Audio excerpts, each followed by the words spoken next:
Happy Sunday. I'm Reverend Kathy McCall, and I'm the minister at Unity North Spiritual Center in Coon Rapids, Minnesota.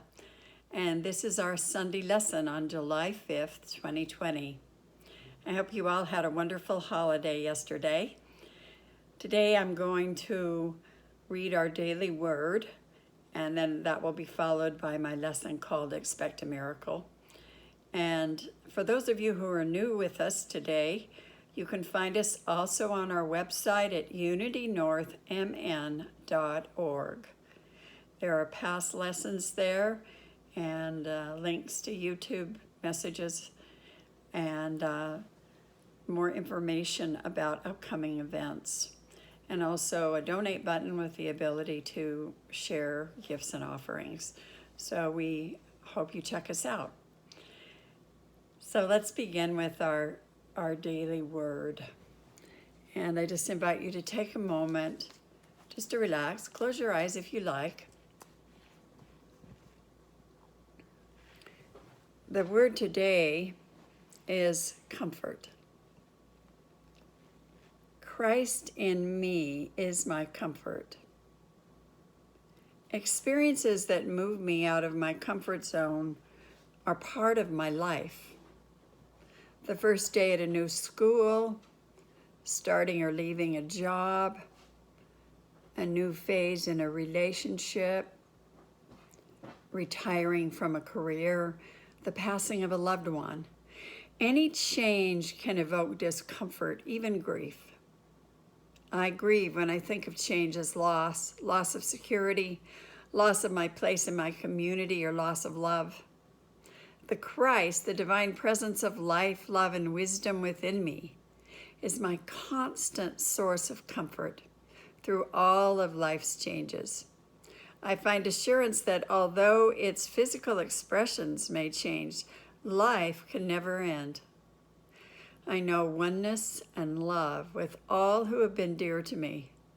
Recognizing my divine nature, I know that there is no loss, change, or circumstance that can limit me, and I am comforted. From Psalm 71:21, you will increase my honor and comfort me once again. So we give thanks that Christ within us is our comfort. And so it is. So expect a miracle. Well, a passenger in a taxi leaned over to ask the driver a question and tapped him on the shoulder. The driver screamed, lost control of the cab, nearly hit a bus, drove up over a curb, and stopped just inches from a large plate glass window. For a few moments, everything was silent in the cab. And then the still shaking driver said, "Oh, I'm so sorry, but you scared the daylights out of me." The frightened passenger apologized to the driver and said he didn't realize a mere tap on the shoulder could frighten him so much. And the driver replied, No, I'm sorry. It's entirely my fault. Today is my very first day driving a cab. For the last 25 years, I've been driving a hearse. What could have been a serious car wreck became a miracle instead. Well, I believe I've had numerous miracles in my life. One is that I have a brand new hip. Even though we are not together at our spiritual center today, I'm still celebrating my first Sunday back with you since my hip replacement. It is a miracle such a surgery can even be performed and that one can get up and walk around the very same day. And that within 2 weeks, the incision is healed. And within 2 more, one can even drive again. It's actually a miracle I have survived cabin fever. The pandemic was bad enough, but 1 month cooped up without even being able to drive. But finally, this week I can. So I'm grateful to all of you for your prayers, for your distance healing, for your cards and gifts. It's meant so much to me, and I appreciate all of you for your loving support. It will still take a while, so I gratefully accept your continued prayers and healing. Thank you. So I have had many miracles in my life. To begin with, I was a surprise for my parents. My brother was 15 years older. He passed away 2 years ago. And my sister is 9 years older. So I was the baby coming quite unexpectedly for my parents, and after 3 miscarriages that my mother had. I was a surprise, totally against the odds. And it was a miracle that my family and I survived a fire in our home when I was 5 years old, and that we were awakened by the barking of our puppy, who we bought only 3 weeks before. We all escaped with only moments to spare. It was a miracle that I made it through childhood with 2 alcoholic parents and a bipolar mother. And a miracle that with all the dysfunction going on, that I grew up amidst abundance and ended up in a loving relationship with both parents. And a miracle that I survived measles and whooping cough with my vision, hearing, and life intact. It was a miracle I gave birth to 2 beautiful sons when I had been told as a young teenager that I would be lucky to ever have children. And it was a miracle that my firstborn is even here, since I had appendicitis in my 6th month of pregnancy, from which I was healed spontaneously through the presence of Jesus. And that my secondborn is here after nearly strangling on the umbilical cord. I've experienced miracles of healing and of protection, like walking unscathed from many car wrecks, and of prosperity, having taken many trips in my life, most of them gifts at one time or another. Having gone from financial ruin to a new life, a new beginning, almost overnight. Miracles of guidance, being led through the valley of shadow to the light of spiritual understanding. It's a miracle I'm even here speaking to you, and that I've even been able to speak in front of an audience at all, when there was a time I could barely speak to another person because of a most painful shyness. The list goes on and on, not to mention my children's miracles that then become my miracles as well. And I know the same is true for you. If you stop to think about it and list the miracles in your life, you will be amazed. It is truly amazing grace. Matter of fact, it's a great spiritual practice to list your miracles. It is very uplifting for the spirit. As a matter of fact, no matter what we might be going through, we can expect a miracle. Whatever the concern or the crisis, financial, health, work, relationships, loss, grief, or the overcoming of fear, we can always expect a miracle. Some miracles are nevertheless surprising. Bricklayer Jim Kennedy of Galveston, Texas, fell 51 feet when a scaffold gave way. He was knocked unconscious for 7 hours, received 42 stitches in his head, his arms, and legs, but was cured of a stomach ailment that had plagued him for 15 years. The New Random House Unabridged Dictionary defines miracle as 1, an effect or extraordinary event in the physical world that bypasses all known human or natural powers and is ascribed to a supernatural cause. 2, a work of God. 3, a wonder, a marvel. We might think of miracles as shifts in consciousness that undo the past in the present and release the future. Let me say that again. Shifts in consciousness that undo the past in the present and release the future. You know, it's important for some of us to see miracles as higher law that we just haven't understood yet. And some prefer the idea that miracles are a direct act of God becoming personally involved in our lives, or that miracles are expressions of grace, God's love in action, an unearned gift. Some tend to think about the miracle stories of Scripture, of Noah and the ark, of Daniel and the lion's den, of Moses parting the Red Sea, of the prophets Elijah and Elisha and their many miracles. And we may identify miracles with Jesus as we remember his many countless miracles of healing. Miracles of supply, turning water into wine, multiplying loaves and fishes. Demonstrations of walking on water, calming the winds and seas, calling back people from the dead. These are said to be the big miracles. And yet, we should not conclude that miracles are only to be found in mighty tempests and burning bushes and not in the common everyday events of life.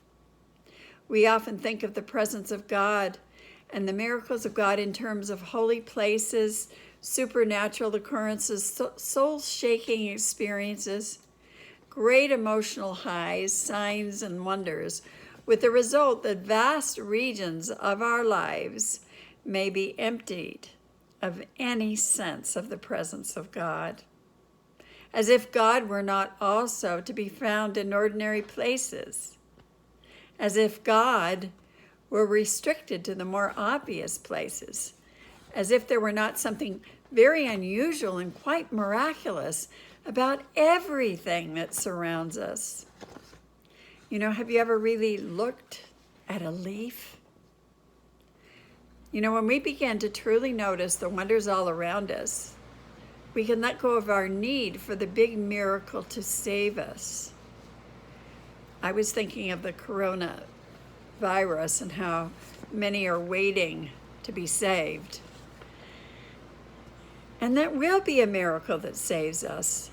You know, it will be the miracle of the research and the inspiration that comes to those scientists studying and exploring how we can have a vaccine. It will be a miracle of guidance, a miracle of awakened thinking, and miracles that come through trial and error and experience. Author Dan Wakefield tells of asking Marian Carroll, a woman who experienced a miracle cure at Lourdes, how she understood God's failure to heal the millions of others who go to such shrines. She said, "Illness is a ministry. A person in a wheelchair can be seen by another person who suddenly realizes his or her own blessings and says, 'Thank God for my health.' It makes one more aware." Or what of parents who've had to lose children and then turn to help others in their grief or write a book to reach out? And somehow in that process of their own healing, they find a path. So the child ministered to them some way if they could only see it. You know, this may not remove the loss or the pain, but it can bring peace and acceptance and understanding. So there was perhaps no healing miracle, but death is not an ending. And the miracle must be found in some other way, for it's always there. We can expect it. The miracle may be that life was even there to begin with. In a case of great loss, it may be that a soul was allowed to come, even for such a short time, to be a blessing. I know someone who lost a child after 3 weeks, and it totally changed the person's career and their entire life in every way. So we can just never know. We can never know. Dan Wakefield tells of a time when he was a teenager and he was in a head-on collision sitting in the passenger seat. The driver, his friend, had a skull fracture, and Dan seemed to have only a broken thumb. And when he was taken to emergency, he complained of a sore shoulder, but the x-ray showed nothing. He was released to go home. And the next day he complained of terrible pain in his back, and his parents took him back and insisted on further examination. After a full set of x-rays was taken, 2 doctors and a nurse came running toward his bed with sandbags and pulleys, shouting, "Don't move." He was put into traction where he would remain immobilized for the next 3 months. The x-rays revealed a broken and dislocated fifth cervical vertebrae. Had he jerked his head strongly to the left or right, he could have died or been paralyzed from the waist down. That he emerged unscathed after walking around at the scene of the crash, walking into emergency, getting into bed, tossing and turning in sleep, waking and sitting up and moving around for more than 12 hours without restraint or caution was a complete miracle, the doctor said. To top it off, he was put in a body cast with a hole cut out for the front of his face. His forehead and most of his cheeks and chin were covered by the plaster. He was told he could not wash his face for 3 months. Having had terrible acne that had nearly ruined his life, he was terrified when they finally removed the cast. His parents held his hands and they began to cry. He thought, my God, it's worse than we expected. But when the doctor handed him a mirror, he saw that his face was clear for the very first time. Now, the word miracle did not register with him. As a matter of fact, he said it took many years for him to finally realize what a miracle the entire experience was. But again, some people are paralyzed and go on to do miraculous things and to inspire people, and others live ordinary lives. We cannot control miracles, but we can expect them. We can always play the bad news, good news game to discover miracles. Like the man who was celebrating his 100th birthday, and he said there was bad news and good news about reaching that milestone. The bad news, he said, is I don't get around much these days. The good news is I'm walking much better than I was a century ago. Truly a miracle. While we are waiting to hear the thundering voice of God from the shrouded heights of Mount Sinai, we may miss the still small voice of God that whispers from so many unnoticed places in the valley below. The real test of miraculous experience is not whether we find God in the obvious places, the sublime moments, the grand vistas, the ecstatic or cosmic experiences, but whether we can find God in the simple, ordinary, taken for granted circumstances of our lives, and there sense the divine presence and mystery. When we pay attention to the small coincidences that show up in our lives, we begin to discover miraculous events at work. We realize there is some incredible divine plan operating in our lives through the people we meet, the places we show up, the jobs we take, the relationships we choose, the spiritual journeys we find ourselves upon, and even through such a time as a worldwide pandemic. We can ask ourselves, when is the last time we said, wow, it's a miracle? What are some of your miracles? Voltaire once said, all is a miracle. The stupendous order of nature, the revolution of hundreds of millions of worlds around millions of suns, the activity of light, the life of all animals are all grand and perpetual miracles. So let us expect a miracle. For with God, all things are possible. Miracles are truly God's amazing grace. And daily life is a theater of grace with continuous performances, and not only that, with free admission. God bless you with miracles and the ability to recognize them when they show up. Have a wonderful week.